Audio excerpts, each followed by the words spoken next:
അകലക്കുന്നം ഗ്രാമപഞ്ചായത്ത് വാർഷിക പദ്ധതിയിൽ ഉൾപ്പെടുത്തി 93 ലക്ഷം രൂപ ചെലവിൽ നിർമ്മിച്ച സ്മാർട്ട് കൃഷിഭവൻ നാടിന് സമർപ്പിച്ചു. അകലക്കുന്നം ഗ്രാമപഞ്ചായത്തിനോട് ചേർന്ന് നിർമ്മിച്ച സ്മാർട്ട് കൃഷിഭവന്റെ ഉദ്ഘാടനം കൃഷിവകുപ്പ് മന്ത്രി പി പ്രസാദ് നിർവഹിച്ചു.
തുടർച്ചയായി 4 വർഷക്കാലത്തെ പദ്ധതികളിൽ നിന്ന് പണം സ്വരുക്കൂട്ടിയിട്ടാണ് 93 ലക്ഷം രൂപ ഉപയോഗിച്ചുകൊണ്ട് സ്മാർട്ട് കൃഷിഭവൻ യാഥാർത്ഥ്യമാക്കി തീർത്തത്. അകലക്കുന്നം ഗ്രാമപഞ്ചായത്തിനെ ഹൃദയം നിറഞ്ഞ് അഭിനന്ദിച്ചുകൊണ്ട് ഈ സ്മാർട്ട് കൃഷിഭവന്റെ നമ്മൾ ഏറ്റവും കൂടുതൽ ആഫീസിൽ ഇരിക്കാൻ വേണ്ടി വിനിയോഗിക്കപ്പെട്ടുള്ള ഉദ്യോഗസ്ഥരാണ്. കൃഷിഭവനിലെ ഉദ്യോഗസ്ഥർ കൃഷിഭവനിൽ ഇരിക്കാൻ വേണ്ടി നിയോഗിക്കപ്പെട്ടിട്ടുള്ളവരല്ല, കൃഷിയിടത്തിൽ പോകാൻ വേണ്ടി നിയോഗിക്കപ്പെട്ടിട്ടുള്ളവരാണ്. അവരെ കൂടുതൽ ജോലികൾ പഞ്ചായത്ത് ഓരോന്നും കൊണ്ടുവയ്ക്കരുത്. പ്രോജക്റ്റ് തയ്യാറാക്കൽ, ഇംപ്ലിമെന്റിംഗ് ഓഫീസർ, എല്ലാ പണിയും അവരുടെ മുകളിലേക്ക് വരും. ഫലം എന്താണെന്ന് ചോദിച്ചാൽ പിന്നെ കൃഷി വകുപ്പിൻ്റെ തന്നെ പറയുന്ന പരിപാടിയുണ്ട്. മീറ്റിങ്ങുകൾ, റിപ്പോർട്ട് തയ്യാറാക്കൽ, എല്ലാ ദിവസവും മീറ്റിങ്ങാണ്. AD ഒരു മീറ്റിംഗ് വിളിക്കുമ്പോൾ അടുത്ത ദിവസം DD ഒരു മീറ്റിംഗ് വിളിക്കും, മോശമാകാൻ പാടില്ല. അടുത്ത ദിവസം PA ഒരു മീറ്റിംഗ് വിളിക്കും, അപ്പോൾ പിന്നെ അഡീഷണൽ ഡയറക്ടർക്ക് ഒരു മീറ്റിംഗ് വിളിക്കും, പിന്നെ ഡയറക്ടർ ഒരു മീറ്റിംഗ് വിളിക്കും.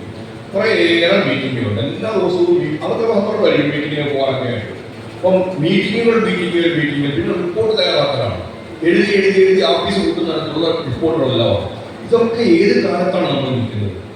ഇതെല്ലാം ഇതൊക്കെ ഒരു മൊബൈൽ നമ്മൾ രേഖപ്പെടുത്തുമ്പോൾ കമ്പ്യൂട്ടർ സംവിധാനമൊക്കെ വരുന്ന അവസരത്തിൽ രേഖപ്പെടുത്തി പോകുമ്പോൾ പ്രത്യേകിച്ച് പിന്നെയും ഒരു ബുക്ക് നോക്കിയിരുന്ന റിപ്പോർട്ട് പകർത്തേണ്ട ഒരു കാര്യവുമില്ല. സിസ്റ്റം തന്നെ ഈ കമ്പ്യൂട്ടർ സംവിധാനം ഉപയോഗിച്ച് അപ്പോൾ തന്നെ റിപ്പോർട്ടായിട്ട് കാണുന്നു. മന്ത്രിക്ക് നോക്കുമ്പോൾ കൃത്യം കിട്ടും, കണക്ക് കിട്ടും, APC കിട്ടും, ഡയറക്ടർക്ക് കിട്ടും, പ്രത്യേകിച്ച് എഴുതി തരേണ്ട കാര്യമില്ല. അതിനാണ് ഈ സംവിധാനം ഏർപ്പെടുത്തി. ഈ സംവിധാനം ഏർപ്പെടുത്തുമ്പോൾ ജോലി ഭാരം ഈ പറയുന്നതന്നെ കുറയും. ഒരുപാട് മീറ്റിങ്ങുകളുടെ ആവശ്യമില്ല, ഒരുപാട് റിപ്പോർട്ടുകളുടെ ആവശ്യമില്ല.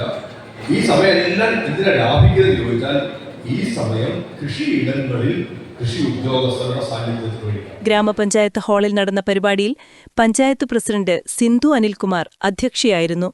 ഗ്രാമപഞ്ചായത്ത് വൈസ് പ്രസിഡന്റ് മാത്തുക്കുട്ടി ഞായർകുളം സ്വാഗതവും കൃഷി ഓഫീസർ ഡോക്ടർ രേവതി ചന്ദ്രൻ നന്ദിയും പറഞ്ഞു.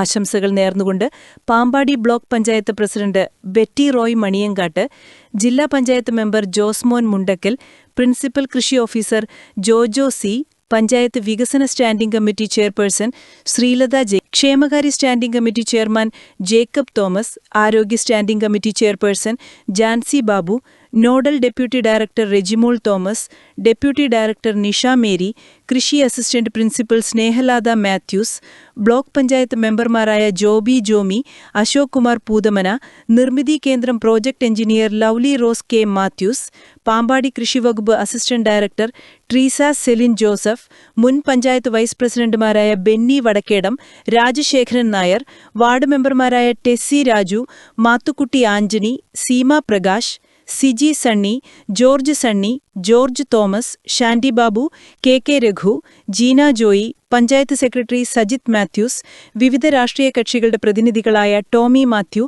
Advocate Biju Parambakathu, Jaimon Puthenpurackal, MA Baby, advocate Pradeep Kumar, Jayakumar, VP Philip തുടങ്ങിയവർ സംസാരിച്ചു.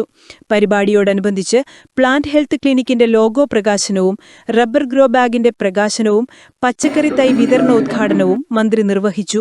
നിർമ്മിതി കേന്ദ്രം നിർമ്മിച്ച സ്മാർട്ട് കൃഷിഭവനിൽ plant health clinic, training hall, front office, waiting area, വിശാലമായ സ്റ്റോർ ഏരിയ, പാർക്കിംഗ് സൗകര്യം തുടങ്ങിയ എല്ലാ സൗകര്യങ്ങളുമുണ്ട്.